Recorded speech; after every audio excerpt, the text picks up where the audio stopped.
आज बॉर्डर जो हमारा क्षेत्र है और उस बॉर्डर के क्षेत्र के 50 किलोमीटर के आसपास अगर ऐसी कोई गतिविधि भी होती है तो मुझे लगता है कि ये चिंताजनक विषय है।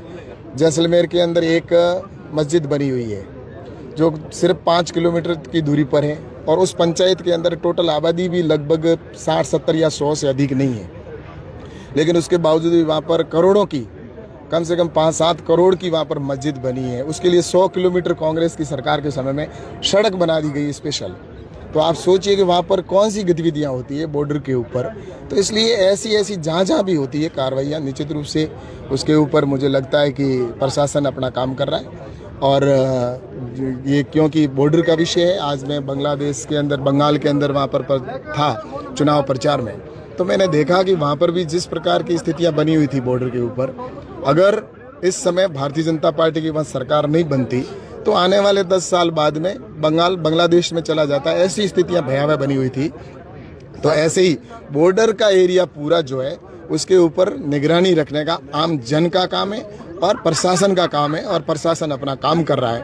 तो मुझे निश्चित रूप से इस बात पर ये कहना है कि प्रशासन जिस प्रकार का अगर अवैध या कहीं पर भी वहाँ पर कोई भी करता है अगर अतिक्रमण, तो स्वाभाविक है वो एक नियम और कानून प्रक्रिया के तहत कार्रवाई करते हैं, और आगे भी अगर कोई होगा तो इस प्रकार की कार्रवाई होती रहेगी। क्योंकि अगर किसी समय की सरकार है, अगर उसने उस समय बनाया है, अगर गलत बनाया है तो सरकार आती है तो उस समय प्रशासन निर्णय लेता है कि उसमें क्या है। तो मुझे लगता है इसमें ऐसा नहीं है, जो भी अगर गलत हुआ है तो उसके ऊपर गलती थोड़ी रहेगा, उसको ठीक भी करना पड़ेगा, सुधार भी करना पड़ेगा। कांग्रेस बिगाड़ा जा रहा है भाईचारे का, ऐसा है कि ये पहले सोचना चाहिए था कि आप अतिक्रमण कर रहे हैं, सरकारी भूमि पर अगर कब्जा कर रहे हैं, तो मुझे लगता है कि प्रशासन को अपना एक काम तो करना पड़ेगा। तो इसमें नाराज होने की या उसमें हमलावर होने की जरूरत नहीं है, आगे भी करेगी सरकार। ये सरकार है जो हमेशा पारदर्शिता से चलती है। हमारे आदरणीय भजनलाल जी मुख्यमंत्री जी हैं, जिन्होंने आपने देखा होगा उनका काम करने का तरीका एकदम अलग है, शांति प्रिय। वो जिस प्रकार से काम कर रहे हैं, विकास को उन्होंने प्राथमिकता दी है।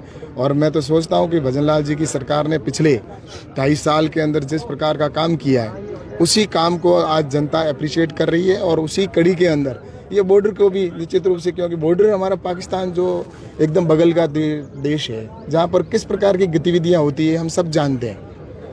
जिस प्रकार से पाकिस्तान हमारा दुश्मन देश है, वहाँ की एक्टिविटी अगर कोई होती है और उसके लिए यहाँ पर अगर कोई ऐसा व्यक्ति हो जो उनका श्रेय देने का काम करेगा, तो मुझे लगता है कि यहाँ की न तो सरकार बख्शने वाली है, ना यहाँ का मानस है, जनमानस है वो छोड़ने वाला है। जो करेगा वही तो टारगेट में आएगा ना, जो अतिक्रमण नहीं करेगा उसका टारगेट कैसे होगा।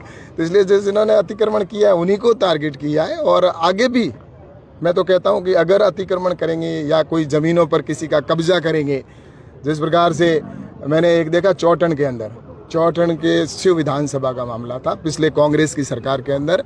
एक बहन मेरे पास रोती हुई आई और उसने कहा कि मेरी ज़मीन पिछले 40 साल से मैं उस पर मैं काबिज हूँ, मेरे पिताजी ने, दादाजी की ज़मीन है, और उसके ऊपर अल्पसंख्यक के कुछ मुस्लिम हैं जिन्होंने उसके ऊपर नज़र गाड़ रखी है, और उन्होंने हमें मार पीट कर यहाँ से भगा दिया और ये कह के भगा दिया कि आप लोग यहाँ क्या मांगते हो, आपका जहाँ जाना दूसरी जगह जाइए, हमारे बीच में आपको रहने का अधिकार नहीं है। ये गलत है। इसलिए मैं सोचता हूँ कि इस प्रकार से कोई अब नहीं हो सकता। हमारे लिए सब समान है, लेकिन अगर गलत करेगा तो उसको तो कानून अपना काम करना करेगा, उसके लिए उसको तैयार भी रहना चाहिए। उसके लिए रोने की ज़रूरत नहीं है, रोने वाले हैं तो वो रोते रहेंगे, लेकिन हम हमारा जो कानून का काम है कानून अपना काम करेगा।